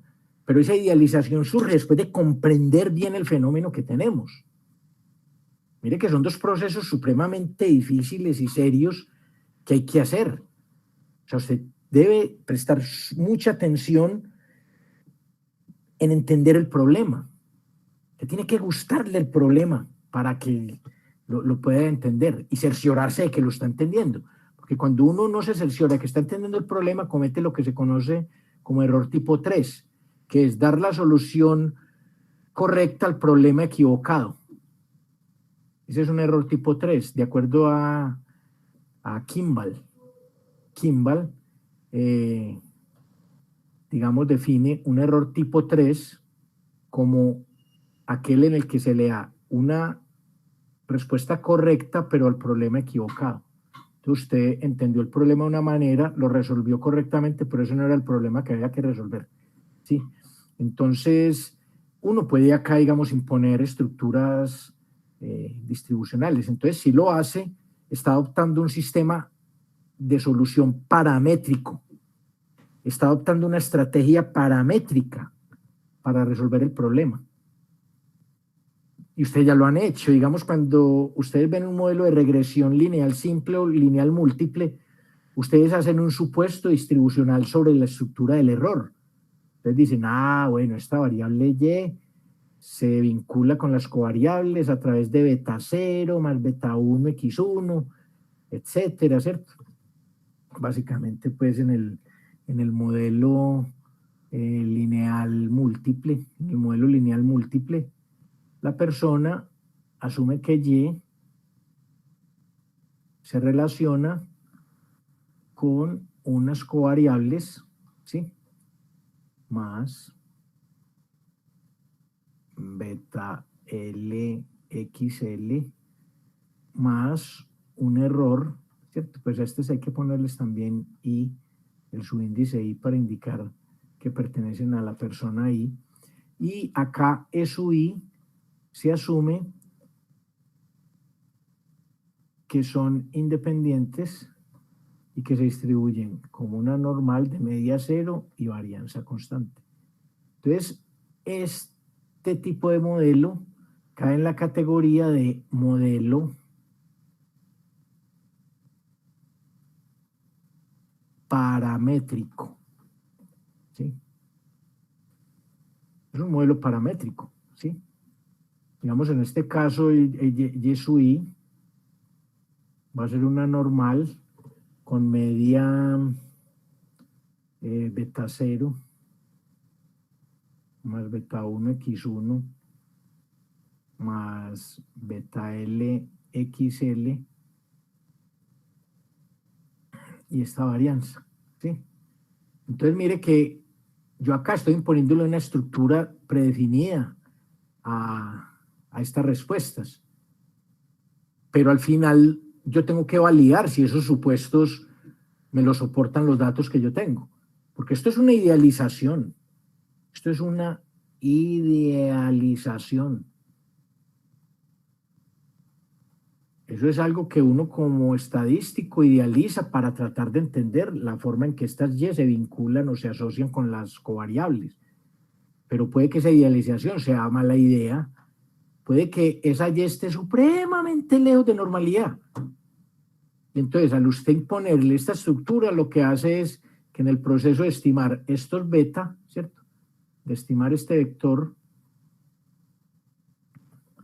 usted cometa mucho error, ¿cierto? ¿Cómo así error? Está magnificando los tamaños de los efectos. ¿Y por qué? Porque hizo un supuesto que no era. Pero uno no tiene forma de saber eso. Uno de antemano y de buena fe trata de idealizar el problema de esa manera, pero puede que al final del día todos esos supuestos no se satisfagan. Entonces, lo mismo sucede en análisis de supervivencia. Usted puede idealizar la situación y tratar de modelar estos tiempos que son variables positivas y continuas con una distribución específica, pero al final del día le toca validar supuestos. ¿Y qué pasa si no los puede, digamos, soportar los datos? Si usted no los puede, digamos, validar con los datos, entonces está en un problema, ¿cierto? Entonces, y aparte de eso, estas variables son continuas, positivas y hay censura. O sea que puede incluso haber mezclas de distribuciones, porque puede que el mecanismo probabilístico, o sea, la distribución de las fallas, puede que sea dependiente de la distribución de las censuras, o puede que sea independiente de la distribución de las censuras. Entonces puede ser que las fallas me las esté generando una distribución exponencial y la censura me la esté generando una distribución Weibull. Entonces uno dice, ¿cómo así? Entonces los modelos de regresión clásicos descartados de una aquí. Descartados. Incluso ya yo no puedo utilizar mínimos cuadrados ordinarios ni el método de verosimilitud para estimar. Pero sí puedo llegar a adoptar modelos paramétricos. Digamos que esa es una buena noticia. En el campo de la confiabilidad, donde el investigador tiene más control sobre las unidades que están bajo observación, ellos optan generalmente por modelos paramétricos. ¿Por qué? Porque con el conocimiento de los parámetros de la distribución, ellos pueden establecer tiempos de garantía y de esa manera mejorar sus procesos de control y de venta. Pero en el campo de la bioestadística, que es, digamos, donde cabe con mayor precisión la epidemiología, los modelos paramétricos no son el estándar. A pesar de que Woodward, digamos, menciona allí el modelo exponencial y el modelo Weibull. Pues ya ves que una exponencial es una Weibull con parámetro beta igual a 1. O sea, una exponencial es una Weibull. Entonces, él lo expone porque es de mucho uso en bioestadística y la razón por la cual se ha popularizado es porque es un modelo que se conoce como modelo de riesgos proporcionales. Sí, término que me voy a referir acá y lo voy a precisar pues de la mejor manera posible. Pero el estándar, cuando usted tiene datos de epidemiología, el modelo estándar, cuando usted tiene datos de epidemiología, no es un modelo paramétrico, sino que es un modelo semiparamétrico conocido con el nombre de modelo de riesgos proporcionales de Cox. Pero mire que en los paramétricos también hay otro que tiene un nombre parecido. Se llama el modelo Weibull de riesgos proporcionales. Entonces uno dice, a ver, entonces tengo dos cosas. Tengo un modelo Weibull de riesgos proporcionales y modelo de Cox de riesgos proporcionales. Entonces la pregunta natural es, ¿y en qué se diferencian? Otra pregunta muy buena es, ¿cuándo usar uno u otro? ¿Por qué usar uno y no el otro? Esas son preguntas interesantes que se responden en el análisis de supervivencia y que permiten que a la persona que esté haciendo los análisis tenga disponibles herramientas de muy alta calidad para generar conocimiento, incluso en situaciones donde estas tasas de abandono se pueden considerar altas. ¿Sí? Entonces, mire que acá en esta situación se explica pues que el paciente A falla la semana 3, el B no falla durante el periodo de observación, el C entra a la semana 2.5 y abandona la 6, el D entra a la semana 4 y no falla durante el periodo de observación, y el E entra a la semana 8 y falla en la 11.5. Entonces, estos datos de ese gráfico se pueden organizar así. Tengo 5 personas, tengo una columna que me representa el tiempo. La primera persona registró un tiempo 3, la otra 12, la otra 3.5, la otra 8 y la 3.5. Y un indicador de si ese tiempo es censurado o no. Entonces, el tiempo 3 es una falla, entonces le pongo un 1. Mire que esta tercera columna es una indicadora. El tiempo 12 es una censura, por eso le pongo un 0. El tiempo 3.5 para la persona C es una censura, por eso es 0 acá. El tiempo D para la persona, perdón, el tiempo 8 para la persona D es un tiempo censurado y el tiempo 3.5 para la persona E es una falla. Entonces, mire que en realidad lo que se observa para cada persona es lo que primero ocurra, la falla o la censura. Entonces, mire que para la persona, voy a ampliarlo otra vez, para la persona B, lo que primero ocurrió fue la censura. Pero para la persona A, lo que primero ocurrió fue la falla. Entonces uno, en análisis de supervivencia, la respuesta que observa, o sea, en análisis de supervivencia, la respuesta que se observa va a corresponder al mínimo entre la falla o la censura, ¿sí? Donde TSUI es tiempo de falla,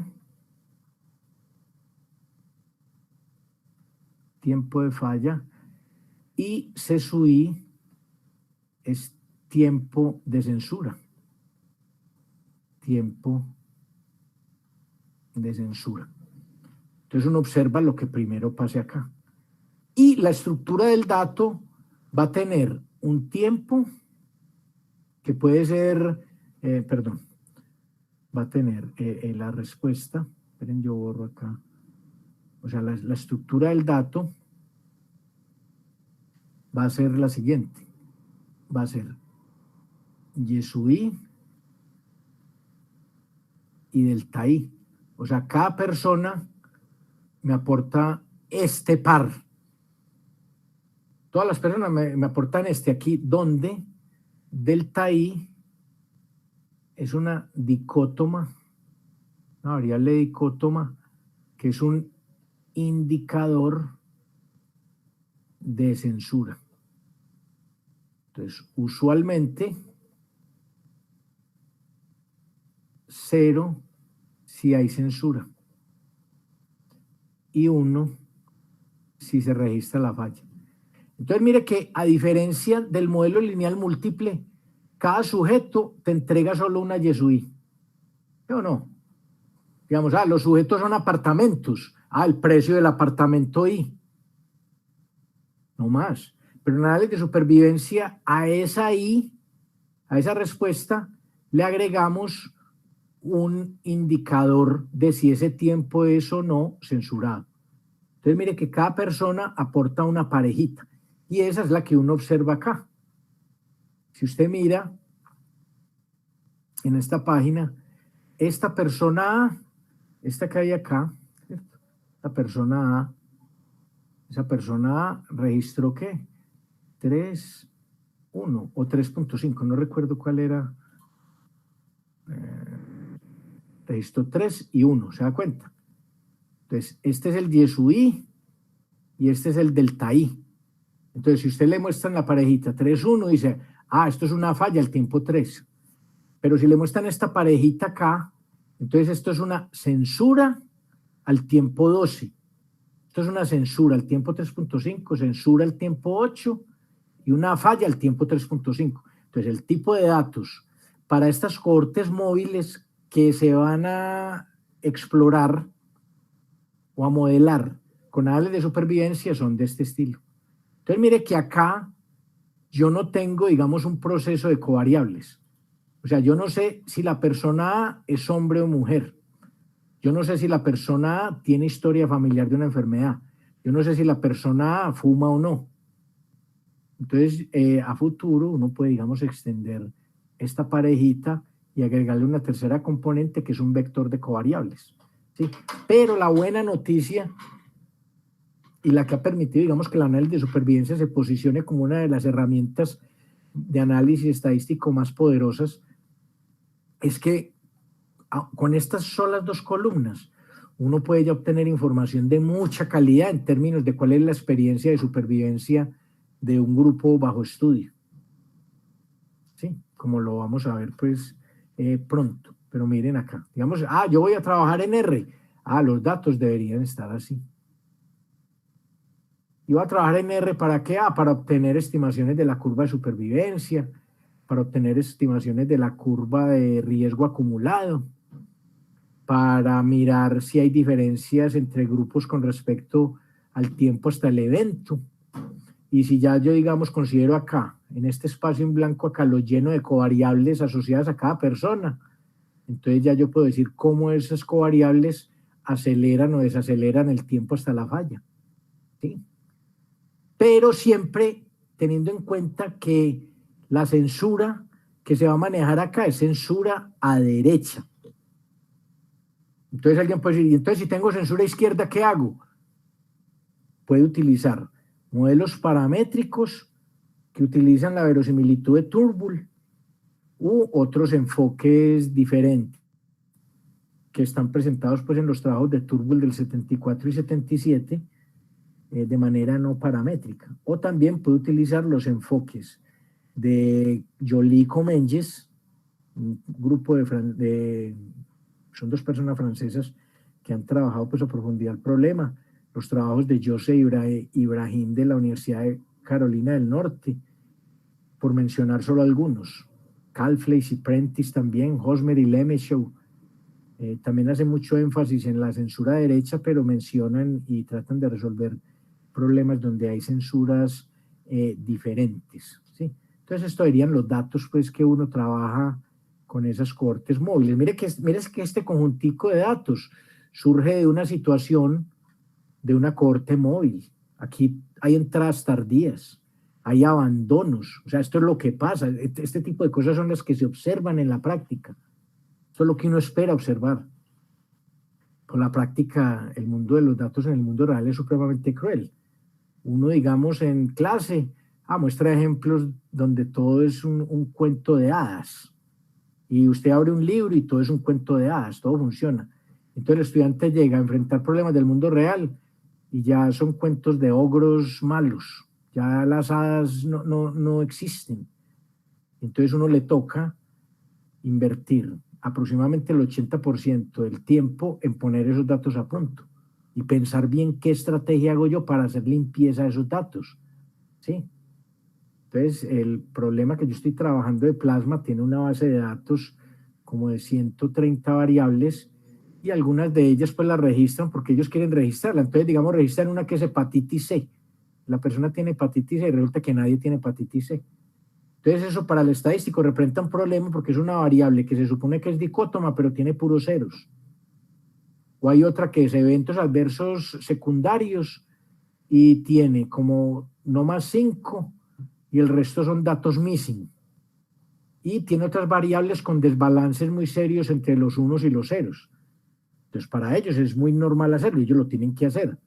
¿Por qué? Porque ellos tienen que registrar la mayor cantidad de características clínicas y demográficas posibles a cada paciente. ¿Por qué? Porque es que ellos han invertido una millonada en ese estudio y tienen que aprovechar cuando tienen el paciente disponible a registrarle todo. ¿Sí? Pero eso representa, digamos, un problema serio para los estadísticos a la hora de hacer los análisis. Entonces uno debe armarse de toda la paciencia del mundo, debe armarse de toda la insistencia del mundo para tratar de encontrar patrones interesantes, ¿sí? Entonces es muy común que haya pues situaciones muy diferentes a las de los libros, es lo más común. Pero uno nunca se debe desanimar, sino ver todo como oportunidades de aprendizaje. Entonces, bueno, ya estoy que termino acá, en unos 5 minutos termino. Sea T mayúscula la variable aleatoria que denota el tiempo de supervivencia para una persona unidad. Entonces, T toma valores en los reales positivos. Sea T minúscula un valor específico de la variable aleatoria T. Una variable aleatoria es una función que genera unos valores. Entonces, un evento de interés en el análisis de supervivencia se relaciona con el conjunto de los W en el espacio muestral, tales que T de W es mayor que T, pero esto se simplifica como T mayor que T. O sea, ¿cuál es la probabilidad de sobrevivir más allá de un tiempo T?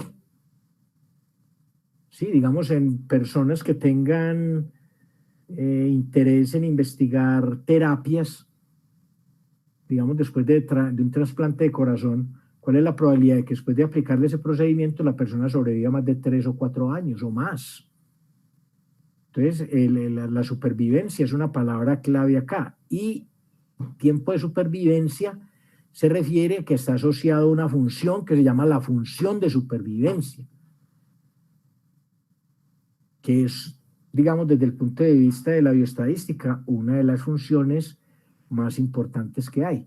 Entonces, la variable aleatoria D es una indicadora del proceso de censura definida como 1 si la falla ocurre durante el periodo de observación y 0 si la observación es una censura derecha. O sea, este delta que hay acá es este mismo delta que yo les muestro acá, que es el mismo delta que hay en la página anterior, que es esta columna acá. Entonces mira que las personas están entregando una parejita donde la primera componente es continua en los reales positivos y la segunda es una categórica con 2 valores, falla o censura. O sea, esa es la respuesta. Esas no son las covariables, esa es la respuesta. O sea, la respuesta de cada sujeto es una pareja, donde la primera componente es una variable continua en los reales positivos y la segunda es una indicadora de falla o censura. O sea, hay 2 procesos allí, un proceso continuo y un proceso discreto. Otro problema adicional para el modelamiento, ¿sí o no? Y para el proceso pues, de estimación. Pero afortunadamente Cox se inspiró por allá en los años 70 y resolvió el problema de una manera elegantísima. Pero antes que él, o sea, Cox fue inspirado por Kaplan y Meyer, por un médico y un estadístico, que resolvieron el problema de obtener una estimación de la curva de supervivencia solamente con parejitas de este estilo. Bueno, entonces delta es una indicadora del proceso de censura definida como 1 si la falla ocurre durante el periodo de observación y 0 si la observación es una censura derecha. En todo caso, la elección de 0 y 1 para falla o censura es arbitraria, pero uno a la hora de analizar los datos sí debe tener muy claro cuál es el indicador de falla y censura. Usualmente, oígase bien, las censuras son 0 y las fallas son 1, pero hay algunas situaciones donde el 1 es censura y 0 es falla. Entonces uno debe tener muy claro cuál es para cuando vaya a analizar los datos en el computador con el programa R, con el programa SAS, SPSS, STAT, el que sea, usted pueda especificar bien cuál es el indicador de censura. Entonces, delta igual a 0 se observa cuando la persona sobrevive hasta el final del estudio, la persona abandona el estudio de manera voluntaria o la persona se pierde del estudio, o sea, cualquiera sea la causa de censura. Entonces, la función de supervivencia es una de las funciones pues, más importantes que hay en este material relacionado con análisis de supervivencia y se define de la siguiente manera. Sea T una variable aleatoria que denota el tiempo de supervivencia de una unidad o persona, que ya sabemos que ese tiempo puede ser una falla o una censura. Entonces, la función de supervivencia que se denota por S mayúscula de T, S hace referencia a supervivencia. En algunos textos que tienen traducción al español, la traducen como función de sobrevida, función de supervivencia, función de sobrevida, es lo mismo. Sobrevida, pues también tiene sentido, es como el tiempo adicional más allá de T. O sea, usted ha sobrevivido antes de T. ¿Cuál es la probabilidad que sobreviva más allá de T? O sea, esa sobrevida adicional. Los colegas de la sede de Bogotá, del Departamento de Estadística, la llaman función de sobrevida, que son traducciones de survival, ¿cierto? Survival, si uno la traduce, pues es supervivencia, pero sobrevida, digamos, tiene más sentido, si uno la traduce al español, pero aquí la vamos a llamar supervivencia. Y se denota ese mayúscula de T. Mire que la dependencia de T es T minúscula, ¿sí? Y proporciona la probabilidad de que una unidad o persona sobreviva más allá de algún tiempo específico T minúscula. Es decir, ese mayúscula de T es la probabilidad de que T sea mayor que T. Entonces acá uno inmediatamente observa lo siguiente. Uno inmediatamente observa lo siguiente. Que esta probabilidad, esta que llamamos S de T minúscula, es la probabilidad de que T sea mayor que T minúscula es igual a 1 menos la probabilidad de que T mayúscula sea menor o igual a T. Y esta de acá es 1 menos la función de distribución acumulada, ¿cierto? Donde está F de acá, esta F, esta es la función de distribución acumulada. ¿Sí o no? Y nosotros sabemos hallar la función de distribución acumulada.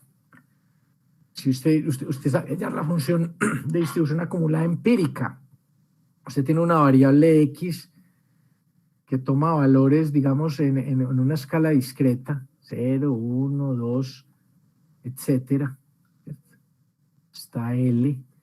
Entonces usted puede hallar la probabilidad de que X sea menor o igual a X, ¿cierto? Entonces usted halla F de 0, F de 1, F de 2 y F de L.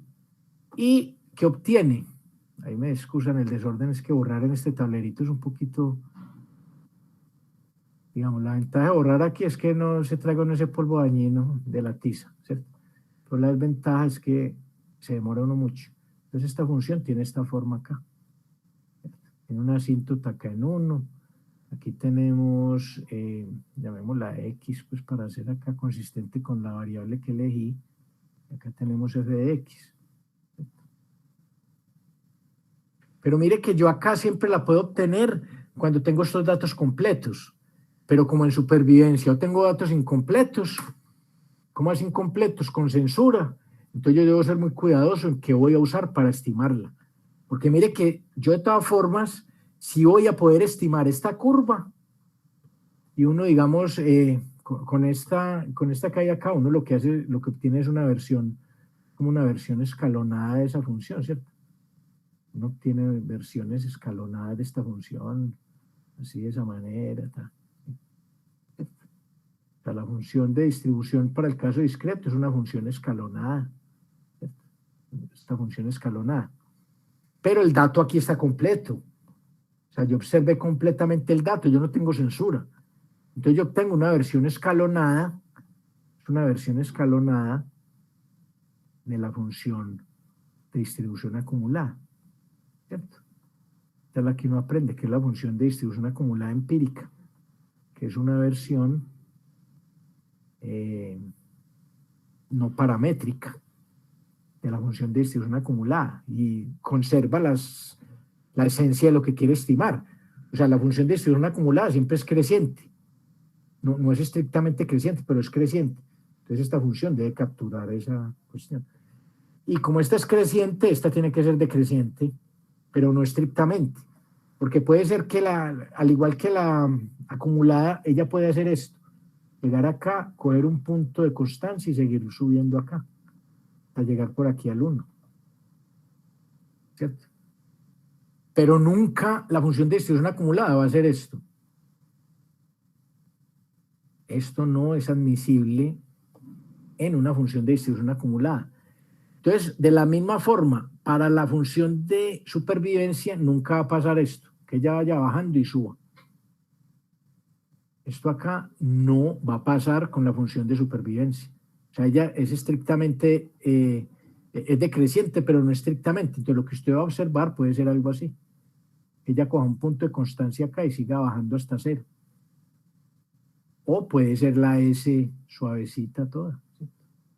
Como la que vamos a ver acá en el slide a continuación. Entonces mire que esta función depende de este T minúscula, entonces ese de 1 es la probabilidad de sobrevivir más allá de 1.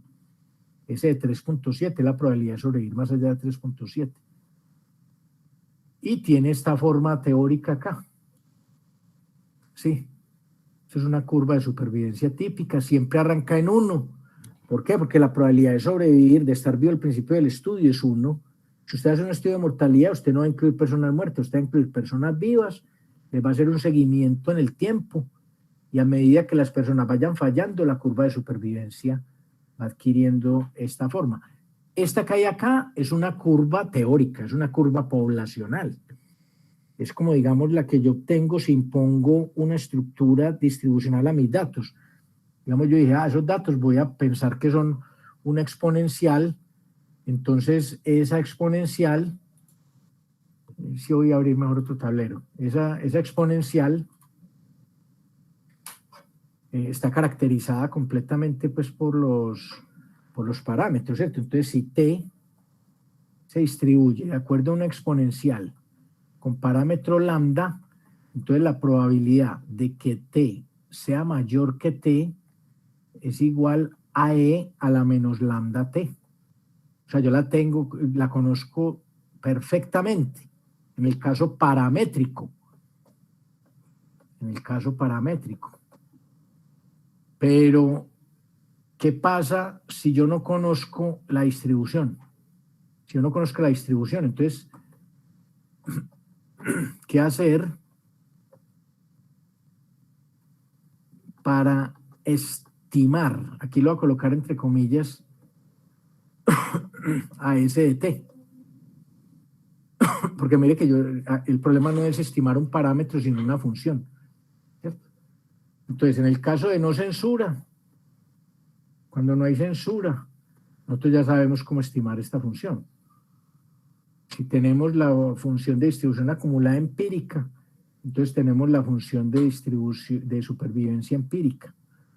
Entonces, en este caso era una función que arranca acá en 1, bajará por acá, seguirá así como un serruchito acá, ¿sí? De pronto aquí es larga, yo qué sé, ¿cierto? Así, ¿cierto? Hasta llegar a 0. ¿Cierto? Yo la tendría exacta. Y para el caso de censura, también tendría una forma de estas.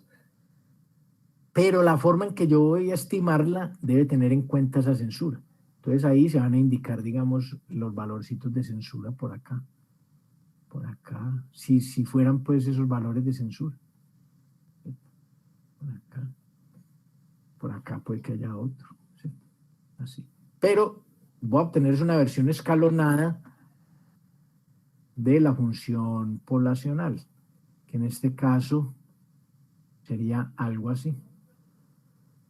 Entonces mire que este objeto calcula la esencia de este, en el sentido de que este siempre decrece, al igual que este acá. ¿Sí? Entonces mire que obtener algo de este estilo debe ser supremamente valioso para generar conocimiento con datos de supervivencia. Entonces esta es la función de supervivencia teórica. Es fundamental ya que para distintos valores de t proporciona información crucial de los datos de supervivencia. A medida que t va de 0 a infinito, la función de supervivencia puede graficarse. Y mire que eso es lógico. A medida que transcurre el tiempo, es razonable pensar que todos fallan, ¿cierto? Como dice Darío Gómez, nadie es eterno en el mundo, ¿cierto? Empieza acá y eventualmente toda la cohorte se extingue, ¿sí? Ese de t es decreciente, no estrictamente, pero siempre decrece, no puede crecer en ningún momento. Al tiempo t, ese de t es ese de 0, que es 1, es decir, al inicio del estudio. Como nadie ha experimentado el evento de interés, la probabilidad de supervivencia al tiempo t es igual a 1. Al tiempo t más infinito, ese de t es 0, es decir, si el periodo de estudio se incrementa sin límite, eventualmente nadie sobrevivirá. O sea, el límite, cuando t tiende más infinito, ese de t es 0, o sea que 0 es una asíntota, ¿sí? Pero estas son propiedades teóricas de la función de supervivencia. Entonces, en la siguiente clase nosotros vamos a desarrollar metodología para estimar esa función y obtener objetos como este que hay acá, como este de acá. ¿Sí? Entonces ahí doy por terminada la clase. Voy a dejar de compartir pantalla. Bueno, no sé, antes de dejar de compartir, ¿alguien tiene una pregunta?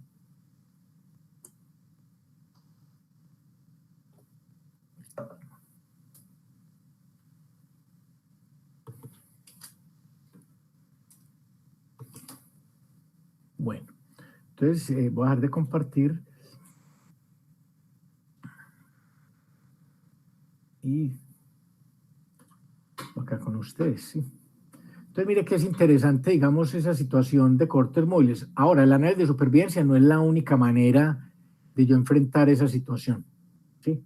El texto de Woodward hace, digamos, unas propuestas muy interesantes para analizar ese tipo de datos, pero nos vamos a dar cuenta que la forma más estándar es la que yo les estoy enseñando acá, ¿sí?